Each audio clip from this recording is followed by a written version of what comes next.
Pemirsa, yoga bersama dan meditasi cinta di Bukit Cinta Ubud. Yoga dan meditasi cinta yang dilaksanakan bertepatan dengan Hari Kasih Sayang atau Valentine's Day untuk memunculkan cinta sejati dalam diri.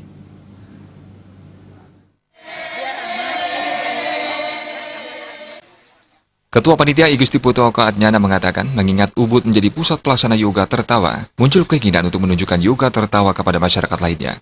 Yoga tertawa juga ingin diperkenalkan kepada wisatawan asing. Rangkaian kegiatan diawali melakukan persembayangan bersama yang dilanjutkan menuju Bukit Cinta untuk melakukan yoga bersama dan meditasi cinta. Dan meditasi yang diadakan di Bukit Syampuan atau yang lebih dikenal dengan namanya Bukit Cinta. Kenapa kita mengadakan di sini? Karena Ubud adalah sentralnya yoga tertawa. Kita ingin memperlihatkan kepada masyarakat di sekitar Ubud yang lainnya yoga tertawa itu dan memperkenalkan kepada wisatawan asing yang datang ke Ubud. Guru Besar pendiri Bali Happy Movement, Kadek Siwambara mengatakan, meditasi diisi dengan upaya memunculkan cinta sejati dalam diri. Bertepatan dengan Hari Kasih Sayang atau Valentine, segenap peserta yoga tertawa mengikuti prosesi bagaimana cinta dan kasih sayang sesungguhnya ada dalam diri yang berfungsi untuk menyembuhkan diri. Diharapkan peserta yang berjumlah sekitar 1.700 orang ini mendapat manfaat cinta dan kasih sayang sehingga bisa dibagikan kepada keluarga dan kerabat peserta yoga tertawa.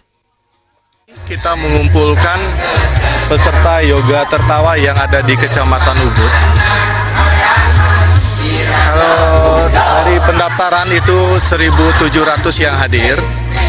Ini berarti Ubud adalah sebagai kantong yoga tertawa dan sebagai pusatnya kita saat ini sudah memiliki 86 cabang yang tersebar di seluruh Bali. Dan ini membuktikan bahwa yoga tertawa sangat diterima oleh masyarakat. Kenapa diterima? Karena dampaknya sangat luar biasa, berdampak pada kesehatan. Sementara tokoh Puri Ubud Cokorda Raka Kertiasa mengapresiasi yoga tertawa karena bersifat spiritual dan memberikan energi positif kepada masyarakat dan lingkungan. Diharapkan melalui yoga tertawa ini, masyarakat diberikan kesehatan, kesejahteraan, dan kedamaian seutuhnya.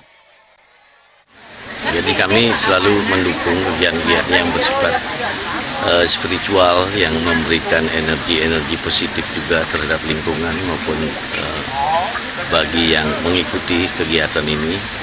Dan harapan kami semoga kita semua diberi kesejahteraan, kedamaian, dan kerukunan kita berumat, beragama dalam melaksanakan kewajiban keseharian. Yoga tertawa serta meditasi cinta ini diikuti 1.700 peserta lebih dan dilaksanakan di Bukit Cinta Ubud Gianyar.